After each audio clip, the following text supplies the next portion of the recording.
بسم الله الرحمن الرحيم عما يتساءلون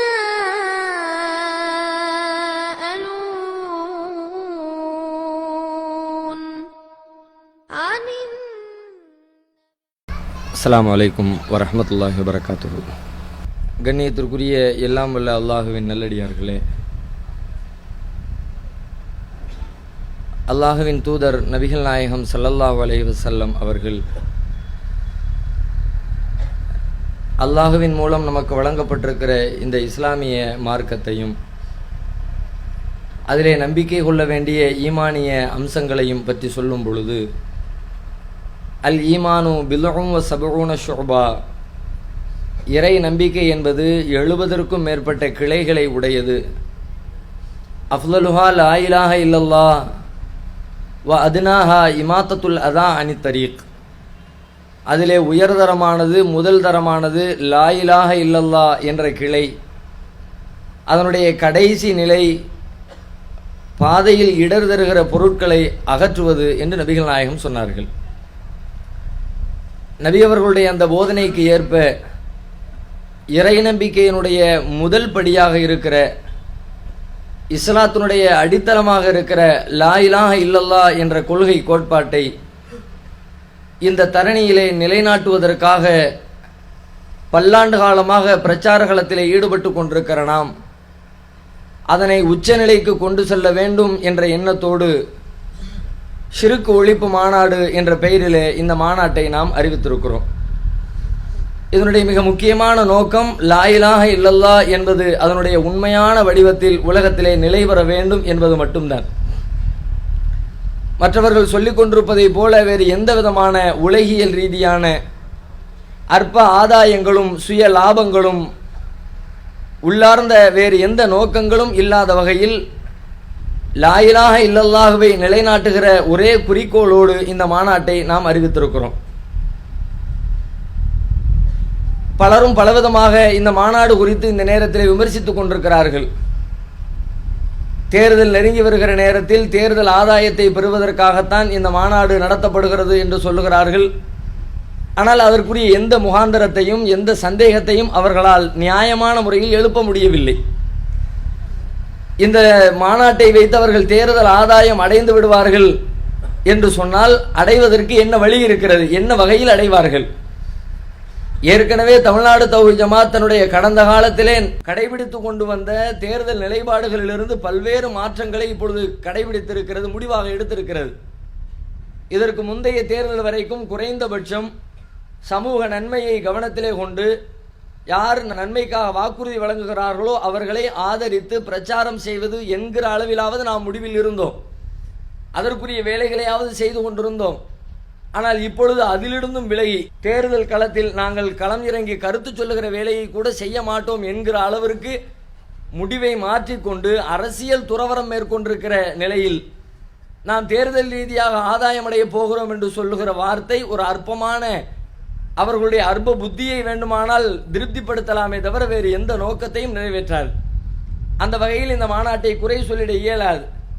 பொருளாதார ரீதியாக இந்த மாநாட்டை வைத்து சம்பாதிக்க போகிறார்கள் என்றால் அதற்கும் வாய்ப்பு கிடையாது. அப்படிப்பட்ட இது போன்ற எத்தனையோ வாய்ப்புகளை இந்த ஜமாத்து கடந்து வந்திருக்கிறது. ஏன் கடைசியாக வெள்ள நிவாரணத்திற்காக மக்களிடத்திலே பொருள் திரட்டினோம். திரட்டப்பட்ட பொருள் என்ன என்பது நமக்கும் நம்மை படைத்த இறைவனையும் தவிர வேறு யாருக்கும் தெரியாது. நமக்கும் என்று சொல்வதிலே கூட மாநில நிர்வாகத்திற்கும் இறைவனையும் தவிர வேறு யாரும் அறிந்து கொள்ள முடியாத நிலையில்தான் இத்தனை நாட்களும் அந்த தொகை நம்முடைய கைகளில் கோடி கோடியாக குவிந்து கிடந்தது. ஆனால் அந்த நேரத்திலே கூட மாநாட்டிற்காக ஒரு மிகப்பெரிய பொருளாதாரம் தேவைப்பட்டாலும் இறைவனுக்கு அஞ்சி அதிலே சல்லி காசு கூட தொட்டு விடாத வகையில் அனைத்து பணத்தையும் பட்டுவாடா செய்து இன்றைய தினம் வரை முடித்திருக்கிறோம். பொருளாதார ரீதியான தேவையுடையவர்களாக, ஆசையுடையவர்களாக அதற்காக இந்த மாநாடு நடத்தக்கூடியது என்று இருந்தால் அதிலிருந்து ஒரு கெட்ட தூக்கி போட்டிருந்தா எப்படியோ போயிருந்திருக்க முடியும். யாரும் கேள்வி கேட்டிருக்க இயலாது. அதற்குரிய கணக்கு வழக்குகளையும் நாம் சொல்ல இருக்கிறோம். அதுவும் இப்படி அற்பத்தனமான பொய்யான அவதூறாகத்தான் முடிந்திருக்கிறது. இப்படி இந்த மாநாட்டிற்காக சொல்லப்படுகிற எந்த குற்றச்சாட்டும் எந்த விமர்சனமும் நியாயபூர்வமானதாக இல்லை, ஏற்றுக்கொள்ள தகுந்ததாக இல்லை. முழுக்க இறைவனை மட்டுமே மையப்படுத்தி இறைவனுடைய மார்க்கத்தை நிலைநாட்ட வேண்டும் என்ற நோக்கத்தை மட்டுமே குறிக்கோளாக கொண்டுதான் இந்த மாநாடு அறிவிக்கப்பட்டிருக்கிறது என்பதிலே எந்த விதமான மாற்று கருத்திற்கும் இடம் கிடையாது. இந்த மாநாட்டை நாம் அறிவித்ததற்கு பிறகு இது குறித்து உழைப்புகளை மக்கள் மன்றத்திலே நம்முடைய தோழர்கள், நம்முடைய நிர்வாகிகள், நம்முடைய உறுப்பினர்கள், நம்முடைய ஆதரவாளர்கள் அத்தனை பேரும் களம் இறங்கி பிரச்சாரம் செய்து கொண்டிருக்கிறோம். நினைத்து பார்க்க முடியாத அளவிற்கு ஒரு மிகப்பெரிய புரட்சி தமிழகத்திலே நிகழ்ந்து கொண்டிருக்கிறது. எல்லா புகழும் அல்லாஹ் ஒருவனுக்கு. சாமானியர்களை கொண்டு, சாமானியமான உழைப்பை கொண்டு அல்லாஹ் நிகழ்த்துகிற இந்த மாற்றங்கள் நினைத்து பார்க்கிற பொழுது நம்முடைய கண்களில் கண்ணீரை வளவழைக்கிறது. எத்தனை பெரிய வேலை நடைபெற்றுக் கொண்டிருக்கிறது. சாதாரண வேலைகளா? எப்படிப்பட்ட உழைப்பு! வீடு வீடாக வாசல், ஒவ்வொரு வீட்டு வாசலையும் தட்ட வேண்டும் என்று முடிவெடுத்தோம். நம்முடைய தாய் குளங்கள் உட்பட கைகளில் குழந்தையை ஏந்தி கொண்டு, பால் குடிக்கிற பருவத்திலே இருக்கிற குழந்தையை தோளிலே சுமந்து கொண்டு வீதி வீதியாக நடக்கிறார்கள், வீடு வீடாக தட்டுகிறார்கள். அங்கே இறைவனுக்கு இணை கற்பிக்கிற பொருட்கள் குறித்து விளக்கம் அளிக்கிறார்கள். அவர்களை புரிய வைத்து அவர்களின் கரங்களாலேயே அதை கலட்டி கொண்டு அவைகளை மூடை கட்டி கொண்டிருக்கிறார்கள் என்று சொன்னால் எப்படிப்பட்ட பணி! இதற்கு முன்பு எத்தனையோ பிரச்சார களங்களை நாம் சந்தித்திருக்கிறோம். இது போன்ற கொள்கைக்காக மாநாடுகளை, பொதுக்கூட்டங்களை நடத்தி இருக்கிறோம். ஆனால் இந்த மாநாட்டு அறிவிப்பிற்கு பிறகு நடைபெற்றுக் கொண்டிருக்கிற உழைப்பு வார்த்தைகளில் வர்ணித்துவிட முடியாத அளவிற்கு ஒரு பேர் எழுச்சியை தமிழகத்திலே உருவாக்கி இருக்கிறது. அல்லாஹ் இந்த எழுச்சியை முழுமைப்படுத்தி தர வேண்டும் என்று இறைவனிடத்திலே நாம் பிரார்த்திக்க கடமைப்பட்டிருக்கிறோம். கண்ணியத்திற்குரிய தோழர்களை சிந்தித்து பாருங்கள். நம்முடைய உழைப்பு எந்த அளவிற்கு செல்ல வேண்டிய இடங்களுக்கு சென்று சேர்ந்திருக்கிறது என்று சொன்னால், கடந்த ஒரு வார காலமாக தமிழகம் ஒரு மிகப்பெரிய கொதி நிலையிலே நின்று கொண்டிருக்கிறது. கடந்த வார வெள்ளிக்கிழமையினுடைய ஜும்மாவிலே நடைபெற்ற உரை தமிழகத்தினுடைய ஒரு 75% பள்ளிவாசல்களில் வெறுமனே மைக்குகளை பிடித்து உரை நிகழ்த்துகிற இடத்திலே இருக்கிற ஆலிம்கள் மட்டுமே தமிழகத்தின் பெரும்பாலான பள்ளிகளில் என்ன உரை நிகழ்த்தினார்கள்? எங்கு கேட்டாலும் கடுமையான எதிர்ப்பு பிரச்சாரம். யாரும் சென்று விடாதீர்கள், இது ஒரு மிகப்பெரிய இஸ்லாத்திற்கு எதிரான காரியம் என்றெல்லாம் என்னவெல்லாமோ இதுவரைக்கும் அவர்கள் சொல்லாத புதிய புதிய கருத்துக்களை எல்லாம் அவிழ்த்து விட்டார்கள். அப்படி சொல்கிறார்கள், இப்படி சொல்கிறார்கள் என்று நம்மீது விமர்சனங்களை அள்ளி எறிந்து கொண்டிருக்கிறார்கள். ஒரு வார காலம் தமிழகத்தினுடைய எல்லா பகுதிகளிலேயும் பிரச்சனை. மாநாடு நடந்துவிடக் கூடாது, அது எப்படியேனும் நிறுத்தப்பட்டு விட வேண்டும் என்று சொல்லி அதிகாரிகளின் தரப்பிலே ஒரு புறத்திலே சிக்கல் என்று சொன்னால், இந்த சமூக மட்டத்திலே தங்களை அறிவுஜீவிகளாக அறிவித்துக் கொண்டிருக்கிற ஆலிம்கள் மட்டத்திலே அவர்கள் செய்து கொண்டிருக்கிற குறுக்கு வேலைகள் சாதாரணமானதில்லை. அவ்வளவு கடும் வேலைகளை செய்து கொண்டிருக்கிறார்கள். கடுமையான எங்கு பார்த்தால் 4-5 நாட்களாக நிர்வாகிகளுக்கு வருகிற தொலைபேசி அழைப்புகள், அவர்கள் சந்திக்கிற பிரச்சனைகள். நேற்றைய தினம் கடந்த 4-5 நாட்களாக திருச்சியினுடைய நிலை என்ன? இங்கு இருக்கிற நிர்வாகிகளுக்கு இரவு தூக்கம் கிடையாது என்கிற அளவிற்கு இவர்கள் தொல்லைப்படுத்தப்பட்டு கொண்டிருக்கிறார்கள். நேதாஜி நகரிலே சண்டை, சென்னை புளியந்தோப்பிலே சண்டை, சின்னமனூரிலே சண்டை, கம்பத்திலே சண்டை. சண்டை என்றால் நாம் சண்டையிடவில்லை, நாம் சொல்லுகிற இந்த பிரச்சாரத்தை பார்த்துவிட்டு இதுவெல்லாம் இணை கற்பித்தல், இவை செய்யக்கூடாது, அல்லாவிடத்திலே பெரும்பாவம் என்பது மக்கள் மத்தியிலே சென்று சேர்ந்து கொண்டிருக்கிறது என்பதை பார்த்து பொறுத்து கொள்ள முடியாத எதிரிகள், கொள்கை ரீதியான எதிரிகள் எப்படியாவது இவற்றை அணைத்து விட வேண்டும் என்பதற்காக எங்கு பார்த்தாலும் கூச்சல் குழப்பங்களிலே ஈடுபட்டு கொண்டிருக்கிறார்கள், சத்தமிட்டுக் கொண்டிருக்கிறார்கள். எந்த அளவிற்கு சப்தம்! திருமறை குர்ஆன் சொல்லுகிறது, வைதா ذுக்கிரல்லாஹு வஹ்தா, அல்லாஹ் மட்டுமே கூறப்பட்டால்.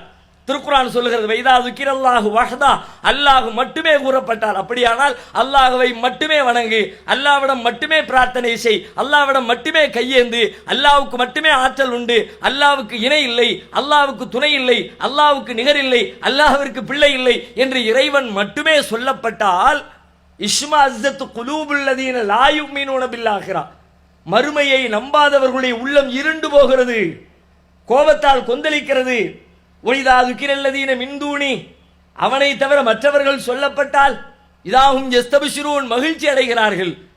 நீங்கள் பார்த்திருப்பீர்கள், முகநூலிலே பார்த்திருப்பீர்கள், வாட்ஸ்அப்பிலே பார்த்திருப்பீர்கள். கன்னியாகுமரி மாவட்டத்திலே ஒரு சிறுவன் தெருமுனை கூட்டத்திலே உரை நிகழ்த்திக் கொண்டிருக்கிறான். அல்லாஹ்விற்கு இணை இல்லை, அல்லாஹ்வை தவிர வேறு யாரையும் வணங்கக்கூடாது என்று உரை நிகழ்த்துகிறான். அல்லாஹ் மட்டும் வணங்கப்பட வேண்டும் என்று சொல்லுகிற பொழுது ஜதுபு வந்து குதிக்கிறார். யா முஹிதீன், கௌசுல் ஆலமே, கௌசுல் ஆலமுடைய பெயரை சொன்னால் மகிழ்ச்சி வருகிறது, அல்லாஹ் என்று சொன்னால் கோபம். அப்படி அல்லாஹ் குர்ஆன்ல சொல்ல டிட்டோ. யாரை பார்த்து இவர்கள் வியாக்கியானம் கொடுப்பார்கள்? இந்த வசனம் எல்லாம் மக்கா முஸ்லிக்குகளுக்கு சொல்லப்பட்டது, அன்றைக்கு வாழ்ந்த காபிர்களுக்கு சொல்லப்பட்டது, யகூதிகளுக்கு சொல்லப்பட்டது, நசாராக்களுக்கு சொல்லப்பட்டது. உனக்கு அதானே நடக்குது. அல்லாஹ் மட்டும் வணங்கணும் சொன்ன உடனே குதிக்கிறிய ரோட்ல நின்று. சொல்ல வேண்டிய விதத்தில் சொல்லி இருக்கிறோம். இங்கே நாம் நினைத்து பார்க்க வேண்டிய செய்தி என்னவென்று சொன்னால், இதுவரைக்கும் நாம் சொன்னதை விட இந்த தருணத்தில் இந்த மாநாடு என்று அறிவிக்கப்பட்டதற்கு பிறகு நாம் சொல்லுகிற இந்த செய்தி செல்ல வேண்டிய செவிகளுக்கு சென்றிருக்கிறது, சொல்ல வேண்டிய விதத்திலே சொல்லப்பட்டிருக்கிறது என்பதற்கு இது ஒரு சான்று. இத்தனை கொதிப்பை சந்தித்திருக்கிறோமா? இத்தனை மேடைகளில் எத்தனை விமர்சனங்களை சந்தித்திருக்கிறோம். இந்த ஒரு வார 10 நாட்களில், கடந்த 4 நாட்களில் நீதிமன்றம் செல்லுகிறார்கள், அங்கே ஒரு கேஸ், இங்கே ஒரு கேஸ். எப்படியாவது ஏதேனும் ஒரு வழிவகைகளை செய்து தடுத்து நிறுத்திவிட வேண்டும் என்று சொல்லி கடும் பிரயத்தனங்களை மேற்கொள்ளுகிறார்கள். ஆனால் நடந்து கொண்டிருப்பது என்ன தெரியுமா? இத்தனை நடக்கிறது. உண்மையிலே இதே போல டார்ச்சரை பிரச்சாரம் செல்லுகிற இடங்களில் அடித்தல், உதைத்தல், கடுமையாக சண்டைகளுக்கு வரவழைத்தல், மண்டையை உடைத்தல், அதிகார வர்க்கங்களை கையிலே வைத்துக் கொண்டு நமக்கு எதிராக காய் நகர்த்துதல் என்ற வேலையை வேறு எந்த கொள்கை பிரிவினருக்கு எதிராக முடுக்கிவிடப்பட்டிருந்தாலும் இன்றைய தினத்திலே அந்த கொள்கையை சார்ந்தவர்கள் உலகத்திலே மிச்சம் இருக்க மாட்டார்கள், கொள்கையை எடுத்துச் செல்ல மாட்டார்கள். அப்படிப்பட்ட கடும் பிரயத்தனங்கள், சொல்லி முடிக்க முடியாத வார்த்தைகளில் அவ்வளவு முயற்சிகள். ஏண்டா இதை கையில் எடுத்தோம், இது நமக்கு தேவையா, நம்மளால தாங்க முடியாத, நம்ம உண்டு நம்ம வேலை உண்டு இருப்போம், இவ்வளவு தூரத்துக்கு அல்லாஹ் நம்மகிட்ட கேள்வி கேட்பானா என்றெல்லாம் இவ்வளவு வேலைகள் யாரை நோக்கி செய்யப்பட்டாலும் அவர்கள் களத்திலே நிற்க முடியாது. அந்த அளவிற்கு கடும் வேலைகள் செய்யப்பட்டிருக்கிறது. ஒன்றல்ல இரண்டல்ல, அப்படிப்பட்ட வேலைகள் நடந்தாலும் இங்கே நம்முடைய ஜமாத்து நிர்வாகிகளுடைய நிலை என்ன, உறுப்பினருடைய நிலை என்ன? மாநாட்டிற்காக இரவு பகல் பாராமல் உழைத்துக் கொண்டிருக்கிற தொண்டர்களுடைய நிலை என்ன? யோசித்து பாருங்கள். யாருடைய முகத்திலேயும் கலக்கமில்லை, யாரிடத்திலேயும் கஷ்டமில்லை, மன அழுத்தமில்லை, குழப்பமில்லை. இத்தனை வேலைகளை செய்கிறார்களே, மாநாடு நடக்குமோ நடக்காதோ என்ற ஒரு சின்னஞ்சிறு சலனம் கூட இல்லை. அப்படியா? கோர்ட்டுக்கு போய் ரொம்ப சந்தோஷம், அல்ஹம்துலில்லாஹ். அங்கிருந்து வேற மாதிரி தீர்ப்பு வந்துட்டா டபுள் அல்ஹம்துலில்லாஹ். எதை சொன்னாலும் கூட்டம் கூட்டிட்டானா வெரி குட், கரெக்ட். அல்லதீன காலலஹும் முன்னாஸ் இன்னன்னாஸ கத் ஜமஅு லக்கும், மனிதர்கள் உங்களுக்கு எதிராக திரண்டு விட்டார்கள் என்று சொல்லப்படுகிற பொழுது ஃபக்ஷவும், அஞ்சிக் கொள்ளுங்கள், அத்தனை பேரும் உங்களுக்கு எதிராக நிற்கிறார்கள் என்று சொல்லப்பட்ட பொழுது அன்றைய நபித்தோழர்களுடைய வாயிலிருந்து வந்த வார்த்தை என்ன? அவர்களுக்கு ஏற்பட்ட உள்ள ரீதியான மாற்றம் என்ன? இறைவன் சொல்லுகிறான், ஃபஸாதஹும் ஈமானா, அத்தனை பேரும் திரண்டு விட்டார்களா? அப்படியானால் நான் செல்லுகிற பாதை சத்தியமே. அந்த உணர்வு, அந்த துடிப்பு, சரி அங்க கிளம்பிட்டானா, அப்ப நான் போற ரூட் கரெக்ட். இங்க இன்னும் எந்திக்கலையே, ஒரு வயலும் பேசலையே, அப்ப நான் இன்னும் சமரசம் பண்றணும், சொல்ல வேண்டிய விதத்தில் சொல்லலையோ, எதிரியா இருக்கிறவன் அடிக்க வரணுமே, அந்த அளவுக்கு என்னிடத்துல சரக்கு இருக்குதே, அவனுடைய உள்ளத்தை கிளறி வரக்கூடிய செய்தி இருக்குதே, நடக்கலையே, அப்ப நான் சொல்லுவதிலே சமரசமா என்று கேள்வி கேட்கிற அளவிற்கு எழும்ப எழும்ப எழும்ப அது நம்முடைய உள்ளத்திலே ஈமானை புதுப்பிக்க செய்கிறது, இன்னும் உத்வேகத்தை வழங்குகிறது. எந்த விதமான சமரசமும் இல்லாமல் இன்னும் வீறு கொண்டு இந்த பயணத்தை தொடர்ந்து கொண்டு செல்ல வேண்டும் என்ற எண்ணத்தை நம்முடைய உள்ளத்திலே ஊற்றெடுக்க செய்கிறது என்று சொன்னால் யோசித்து பாருங்கள். இது ஒரு மிகப்பெரிய அற்புதம், இது ஒரு சாதாரணமான பாக்கியம் இல்லை. பயப்படுகிற சூழல் வந்தால் உலகத்திலே யாராக இருந்தாலும் பயந்துதான் தீர வேண்டும்.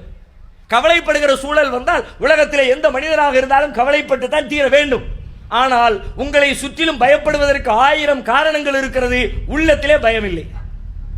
கவலைப்பட்டு மூளையிலே அமர்ந்து அழுவதற்கு 1000 காரணங்கள் உங்களை சுற்றி இருக்கிறது, உள்ளத்திலே கவலை இல்லை. ஒரு வேளை நின்னுச்சா என்ன பண்ற, கொஞ்சம் யோசிக்குவோமே. இத்தனை லட்சத்தை செலவு பண்றோமே, கோடி கோடியா கூட செலவாயிடலாமே, அப்படி இவ்வளவு பணத்தை செலவு பண்ணி கடைசியில் சிக்கலாயிருச்சுனா என்ன பண்றது, பணம் வீணா போயிருமே, யோசனை வந்துச்சா? நடக்கிறது நடக்கட்டும்பா, என்ன நடந்துட போகுது, யார் என்ன பண்ணிடுவா, எதுவும் செய்துவிட முடியாது என்ற ஒரு நம்பிக்கை, ஒரு தைரியம் நமக்கு வந்திருக்கிறது. கவலை இல்லாத ஒரு நிலை ஏற்பட்டிருக்கிறது என்றால் அதனுடைய பின்னணி என்ன? இதுதான் நீங்கள் சிந்திக்க வேண்டிய சத்தியம் அசத்தியத்தை பிரித்து காட்டுகிற மிக மிக முக்கியமான ஒரு இடம். எவ்வளவு கேஷுவலா இருக்கிறோம், எல்லா ஆளாளுக்கு ஒரு வேலை பார்த்துக்கிட்டே இருப்போம். சாதாரண வேலையில் வர்ற டென்ஷன் வேணா வரலாம், சீக்கிரம் முடிப்பா, ஏன் இந்த வேலை அந்த பார்க்கல, இன்னும் என் பைப்பை மாட்டல, இன்னும் என் தண்ணி வரல, ஒரு வேலை செய்வதற்குரிய டென்ஷன் இருக்குமே, அந்த டென்ஷன் தானே தவிர இப்படி நெருக்குகிறார்களே என்ற டென்ஷன் இல்லாமல், கவலை இல்லாமல், பயம் இல்லாமல் எப்படி இருக்க முடிகிறது? இங்கே கூடியிருக்கிற கூட்டத்திலே கூட அடி வாங்கி விட்டு வந்தவர்கள் அமர்ந்திருக்கிறீர்கள். இந்த சிறுகொழிப்பு பிரச்சாரத்தினாலேயே எதிரிகளால் தூண்டப்பட்டு காயப்படுத்தப்பட்டு அடிக்கப்பட்டவர்கள் இங்கே வந்து அமர்ந்திருக்கிறீர்களே, எப்படி அமர்ந்திருக்கிறீர்கள்? மூஞ்சி தொங்கி போய் உட்கார்ந்திருக்கிறியா? நம்ம ஆறுதல் சொல்ல போனா போக பாய், இன்னும் 2 அடி விழுந்துருந்தா நாளை மறுமையில் இன்னும் 2 தரஜா கூடி இருக்குமே, நீங்க என்ன போட்டு ஆறுதல் சொல்லிக்கிட்டு இருக்கிறீங்க? எப்படிப்பட்ட வார்த்தையை பாருங்கள். சென்னையில இருந்து ஒரு 4-5 சகோதரர்கள் காலையிலே சந்திக்கிறோம். இதுவெல்லாம் நடக்கத்தானே செய்யும். யார் நடக்காது என்று சொன்னது எதிர்கேள்வி. நடக்கத்தானே செய்யும்னு நான் சொன்னா, நடக்காதுன்னு யாரு சொன்னா? நடக்கத்தானே செய்யணும், அதைத்தானே நாங்களும் சொல்றோம். இதன் பின்னணி எப்படி வந்தது?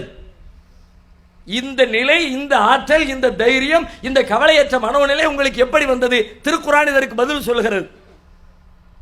நபி ஆதம் அலைஹிஸ்ஸலாம் காலத்திலே நடைபெற்ற வரலாற்றை எடுத்து சொல்கிறது.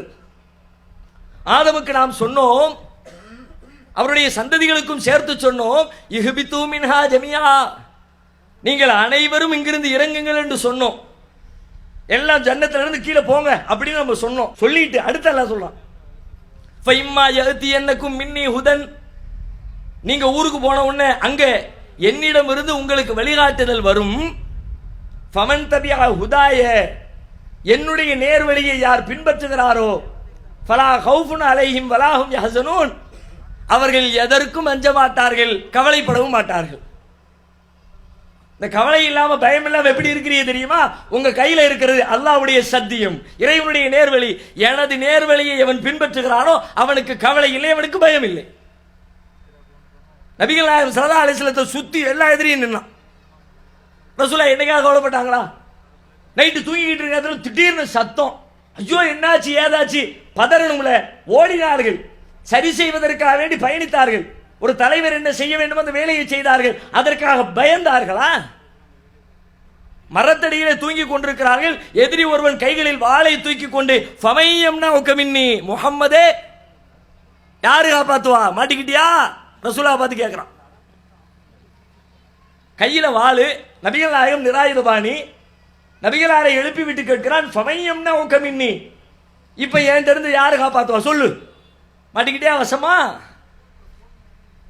ஆமா, கையில வாள் வச்சிருக்கானே, எக்குத்தப்பா என்னத்தை அவனு சொல்லி, அவனுக்கு பிடிக்காத வார்த்தையை சொல்லி கடைசியில் கோபம் கூடி போய் வேற ஏதாவது முடிவெடுத்து வாழைகளை மேலே வீசிட்டு அவனை என்ன பண்றது, இப்படித்தானே ஒருத்தன் யோசிப்பான். அந்த நேரத்தில் அவனுக்கு பிடிக்காத வார்த்தையை எவனாவது சொல்லுவானா? ஒரு போலீஸ்காரர் பிடிச்சிட்டாரு ஏதோ ஒரு தப்பு செய்யும் போது, நபிகளாம் தப்பு ஒன்றும் செய்யல. உதாரணத்துக்கு நான் சொல்றேன், இந்த மாதிரி ஒரு சூழல் ஒருத்தர் மாட்டிக்கிட்டா தப்பிக்க நினைக்கிறவர் என்ன சொல்வாரு? எடியா கைய அப்படின்பாரா? சார் தெரியாம செஞ்சுட்டு இப்படி சொல்லுவாரா? அவருக்கு பிடிக்கிற வார்த்தையை சொல்லுவாரா, பிடிக்காத வார்த்தையை சொல்லுவாரா? நபிகள் நாயகம் ஸல்லல்லாஹு அலைஹி வஸல்லம் அதையெல்லாம் யோசிக்கல. யாரு காப்பாத்துவான்னு கேள்வி, கொஸ்டின் நல்ல கொஸ்டின், ஆன்சர் வருது பார்த்துக்க, அல்லாஹ் காப்பாத்துவான். நடுங்கிட்டான். எம்மா தில்லு இந்த மனுஷன்ட்ட, கையில ஒண்ணு இல்ல, நம்ம கையில வாள் இருக்குது, வீசினா கழுத்து போயிடும், பயமே இல்லையே. அதுதான் இன்றைக்கு அல்லாஹ் ரப்புல் ஆலமீன் நம்ம அனைவருக்கும் கொடுத்திருக்கிற அந்த மனோதைரியத்தினுடைய பின்னணி என்ன? நம்முடைய கரங்களில் இருப்பது இறைவன் காட்டியிருக்கிற நேர்வழி. அவன் எந்த பாதையில் பயணிக்க வேண்டும் என்று சொன்னானோ அந்த பாதையில் பயணிக்கிற காரணத்தினால் பயப்படுகிற ஆயுதங்கள் நம்மை நோக்கி நீண்ட பொழுதிலும் கூட உள்ளத்திலே பயமில்லை. கவலைப்படுகிற வாய்ப்புகள் 1000 வாசல்கள் திறந்த போதிலும் உள்ளத்திலே கவலை இல்லாமல் நாம் பயணித்துக் கொண்டிருக்கிறோம். உழைப்பு சரியாக சென்றடைந்திருக்கிறது. செல்ல வேண்டிய தூரம் இன்னும் மிச்சம் இருக்கிறது. செல்ல வேண்டிய தூரம் அதிகம் இருக்கிறது, மாற்று கருத்து இல்லை. ஆனால் செல்ல வேண்டிய விதத்தில் இப்பொழுது சரியாக செல்கிறது என்பதற்கு இதுவெல்லாம் ஒரு நிதர்சனமான ஒரு சான்று. யோசித்து பாருங்கள், எவ்வளவு அற்புதமான ஒரு காரியம் நடந்து கொண்டிருக்கிறது. என்னவெல்லாமோ பேசுகிறார்கள், உள்ள இருக்கிறார்கள். ஜும்மா கடந்த இந்த நீ ஜும்மா முடிஞ்ச உடனே செய்தி வரும் பாருங்க. உளறல் என்ன, கொந்தளிச்சது என்ன, வேத்து வடிஞ்சது என்ன, கர்ஜித்தது என்ன வரும். இன்றைக்கு வரலாற்று தான் ஆச்சரியப்படும். என்னடா மிஸ் ஆயிடுச்சு லாஸ்ட் ஜும்மா, எப்படியாவது கச்சையை கட்டி எல்லா பேரையும் நிப்பாட்டிடலான்னு பார்த்தோம். ஒவ்வொரு ஊரிலும் தீர்மானம் வேறு. இன்னைக்கு ஒரு சகோதரர் வந்து சொல்லுகிறார், எங்க ஊர்ல தீர்மானம். எப்படிப்பா தீர்மானம்? நீங்க பஸ் எல்லாம் கொண்டு வந்து ஏத்துவீங்கல்ல, அங்க ஜமாத்துல இருந்து ஆளை அனுப்புறோம் முடிவு எடுத்திருக்கிறாங்க. அனுப்பி என்ன செய்வாங்க, அவர் ஒரு ரிஜிஸ்டர் வச்சு எல்லா பேரும் ரிஜிஸ்டர் பண்ணிடுவார். அப்படியா, நல்ல மேட்டரா இருக்குது, எல்லாத்துக்கும் ஒரு பிரியாணி பொட்டில் எதுவும் கொடுத்து அனுப்ப போறாங்களா, சாப்பாடு எதுவும் இல்ல, திரும்பி வந்த உடனே ஊர் விளக்கம் பண்ணிடுவாங்களாம். ஏன் அவ்வளவு கஷ்டம்? ரிஜிஸ்டரை நீயே கொண்டு போய் கொடுத்துரு முதல்ல. அதான் பதில் சொன்னோம். நம்மகிட்ட கையில் ரிஜிஸ்டர் இருந்துச்சுன்னா எல்லாத்தையும் பேரை ஃபில் பண்ணி முன்னாடி கொண்டு கொடுத்துட்டு வந்துருங்க, மேட்ரு ஓவர். நீங்கள் வர தேவையில்லை பாய், கஷ்டப்பட தேவையில்லை, இந்த புடி. அதிக மாநாட்டுக்கு பிறகு தள்ளி வைக்கிறது, இப்பவே தள்ளு. நீங்கள் எடுக்க வேண்டிய முடிவின்பால் உங்களை நாங்கள் தள்ளுகிறோம் போ.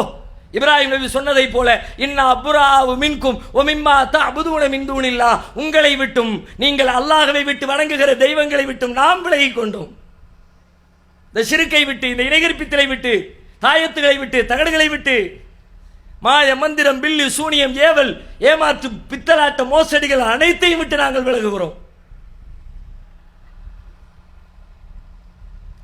இறைவனின் கிருபையினால் பணி செம்மையாக நடக்கிறது. எந்த சலனமும் இல்லாமல் பயணித்துக் கொண்டிருக்கிறோம்.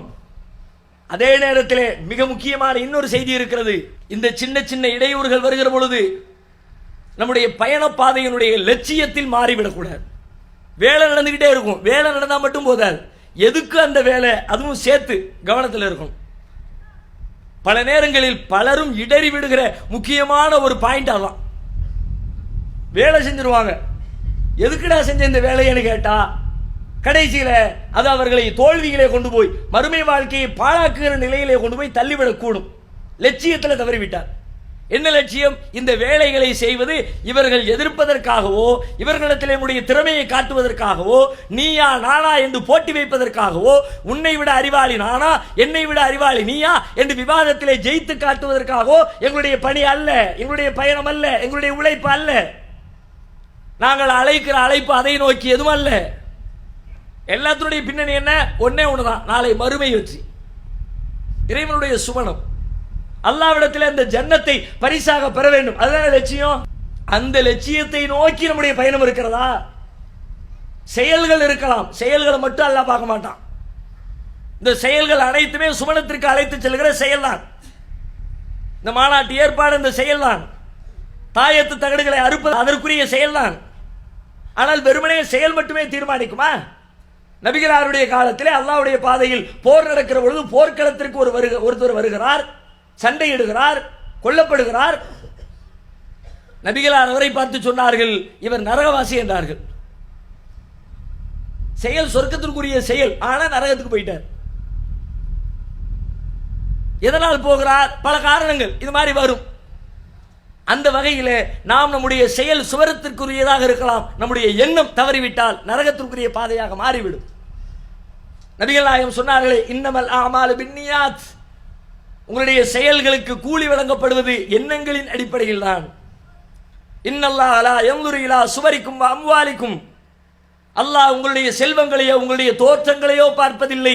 வலாக்கின் யன்துரு இலா குலூபிக்கும் வ அமாலிக்கும், உங்கள் அமல்களை பார்ப்பதை போல உங்கள் உள்ளங்களையும் பார்க்கிறான்.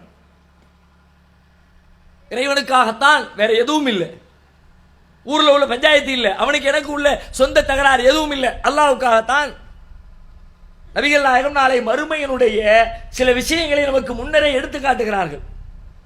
மறுமையில் சுவனபாக்கியத்தை பெற்றுத் தருகிற சில காரியங்களை செய்தவர்கள் அல்லாஹ்விடத்தில் அழைக்கப்படுவார்களாம். வாங்க, அல்லாஹ் கூப்பிடுவான். யார் அழைக்கப்படுவார்? ஒரு மிகப்பெரிய காரி, திருமறை குர்ஆனை கற்று அறிந்தவர், பிறருக்கு கற்றுக் கொடுத்தவர், அவரை அல்லாஹ் அழைப்பான். பெரிய அறிவு பெற்றவராக இருப்பார், மார்க்க ஞானியாக இருப்பார். என்ன செஞ்ச கேள்வி அல்லாஹ்விடத்தில், நான் இன்னவெல்லாம் செஞ்சனே, மார்க்க பயான் பண்ணனே, அழகா குர்ஆன் ஓதுனே, பிறருக்கு கற்றுத்தந்தனே, தான் செய்த மார்க்க ரீதியான நற்காரியங்களை எடுத்து சொல்லுவார்.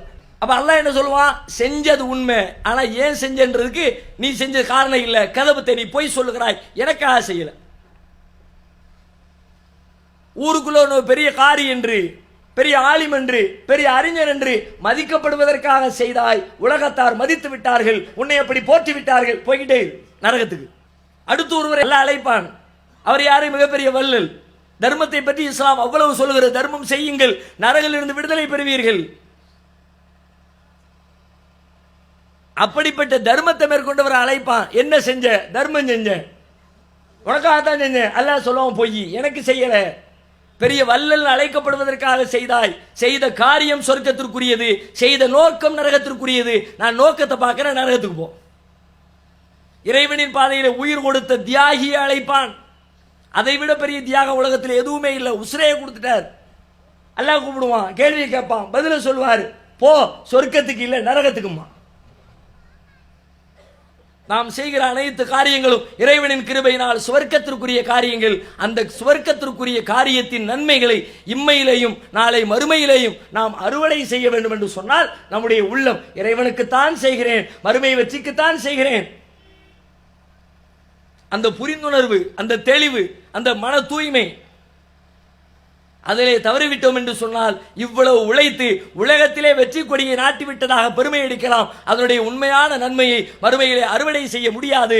அல்லாஹ் ரப்புல் ஆலமீன் அப்படி தூய உள்ளத்தோடு பணி செய்து அதனுடைய நன்மைகளை இம்மையிலும் மறுமையிலும் அறுவடை செய்கிற நன்மக்களாக நம் அனைவரையும் ஆக்கி அருள் புரிவானாக. வாஹிர் தஅவானா அல்ஹம்துலில்லாஹி ரப்பில் ஆலமீன். நபிகள் நாயகம் ஸல்லல்லாஹு அலைஹி வஸல்லம் அவர்களுடைய காலத்தில் ஹிர்கல் மன்னருடைய சபையில் நபிகள் நாயகத்தினுடைய ஆரம்பகால எதிரியாகவும் பிற்கால தோழராகவும் இருந்த அபு சுஃபியான் அவர்களோடு நடைபெற்ற ஒரு வரலாற்று நிகழ்ச்சி நாம் அடிக்கடி நினைவு கூற வேண்டிய, குறிப்பாக ஷிர்க்குக்கு எதிரான ஏகத்துவ பயணத்தை மேற்கொண்டிருக்கிற நாம் அடிக்கடி நினைத்து பார்க்க வேண்டிய ஒரு வரலாற்று நிகழ்வு.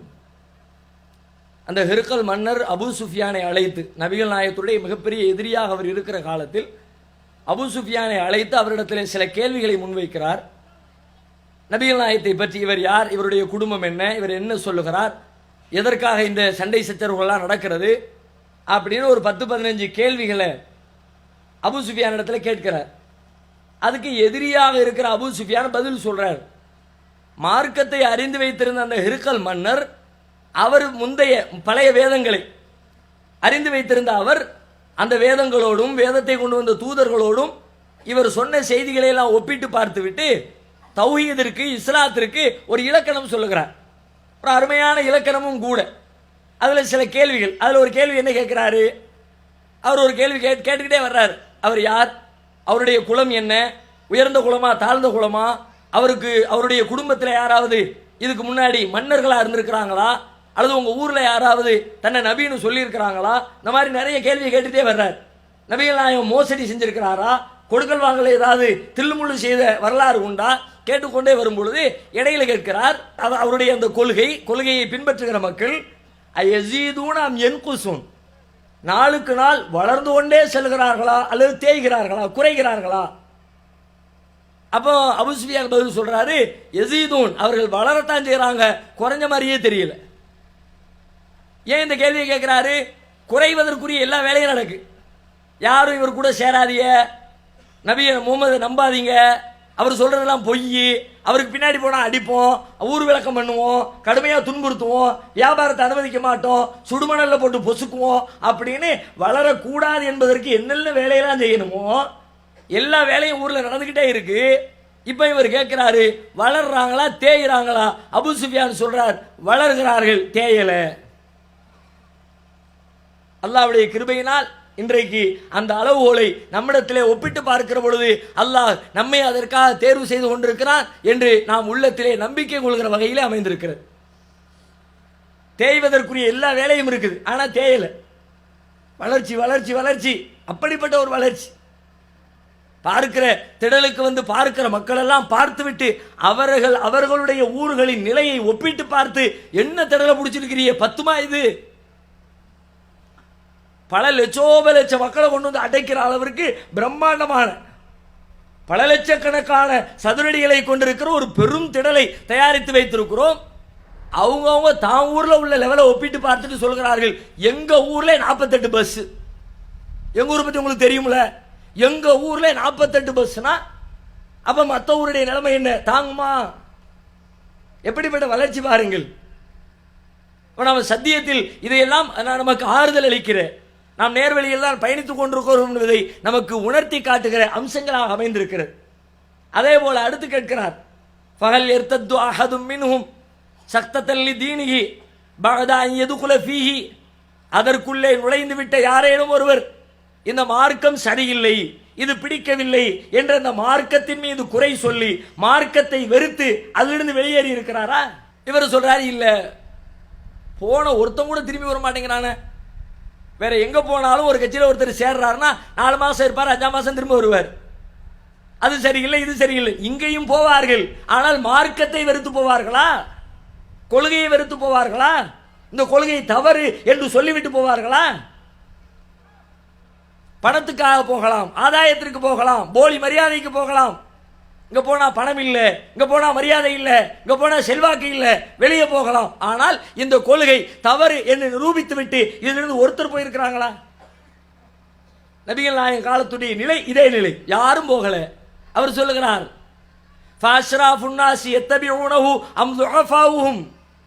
அவரை பின்பற்றுகிறவர்கள் சமூகத்திலே மேன்மக்களா அல்லது அப்பாவிகளா? மேன்மக்கள் எல்லாம் வெளியில் தான் இருக்கிறார்கள், அப்பாவிகள் தான் பின்னால் செல்கிறார்கள்.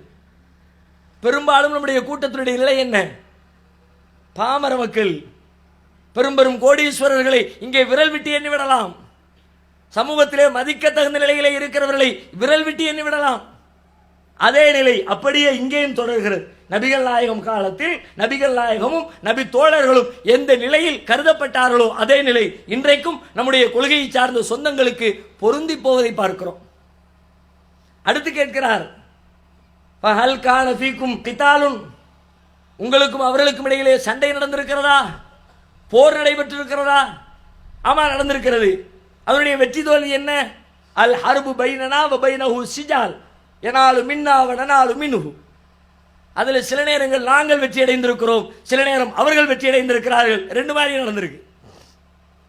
இங்கேயும் அப்படி பார்க்கிறோம். எத்தனையோ களங்களை சந்தித்திருக்கிறோம். நம்மோடு சண்டைக்கு வந்திருக்கிறார்கள். சில நேரங்களில் நம்முடைய கை ஓங்கி இருக்கிறது, பல நேரங்களில் அவர்களுடைய கைகள் கூட ஓங்கி இருக்கிறது. வழக்கு போட்டார்கள், ஒண்ணுமில்லைன்னு கேஸை எடுத்துக்கவே முடியாது டிஸ்மிஸ் பண்ணாரு நீதிபதி. சிம்பிள் கொஸ்டின்ல தள்ளி விடுறார். வழக்கு சீட்டை எடுத்து பார்க்கிறார், யாருக்கு எதிராக கேஸ் போட்டிருக்க? தௌஹீத் ஜமாத்துக்கு எதிராக. அப்ப இதுக்கு ஆன்சர் பண்ற இடத்துல தௌஹீத் ஜமாத்தை சேர்க்கணுமா இல்லையா? சேர்க்கல. கேஸா போட்டிருக்க கேஸ் இப்போ அவ்வளவுதான். எவ்வளவு நேரம் நடந்திருக்கும் பாருங்க. அவனுக்கு எதிராக போடுற, அவனை வந்து பதில் சொல்லு, நான் சொல்றது சரியா தப்பான அவனை கூப்பிட்டு கேளுங்க அப்படின்னு அவனை சேர்க்கணும்ல. கவர்மெண்ட்டை எதிர்பார்த்தியா சேர்த்திருக்கிறிய, சம்பந்தப்பட்டவனை சேர்த்தியா? இந்த கூறு கூட உனக்கு இல்லை, நீலாம் கேஸ் போட வந்துட்டியா, தள்ளுபடி கேஸ்ன்ட்டார் மதுரையில். ஒத்த வார்த்தையில் ஒரு நிமிஷத்துல கேஸ் முடிஞ்சு அவ்வளவுதான் ஆயிடுச்சு. இதுவும் ஒரு வரலாறு. இதற்கு எதிராகவும் உண்டு, நமக்கு எதிராக தீர்ப்பளிக்கப்பட்டதும் உண்டு. அப்ப ஒப்பிட்டு பார்க்கிற பொழுது அல்லாஹ் ரப்புல் ஆலமீன் நம்மை ஏகத்துவ பாதையில் பயணிக்க செய்து கொண்டிருக்கிறான் என்ற விஷயங்கள் மேலும் நம்முடைய உள்ளத்தை உத்வேகப்படுத்தி கொண்டிருக்கிறது.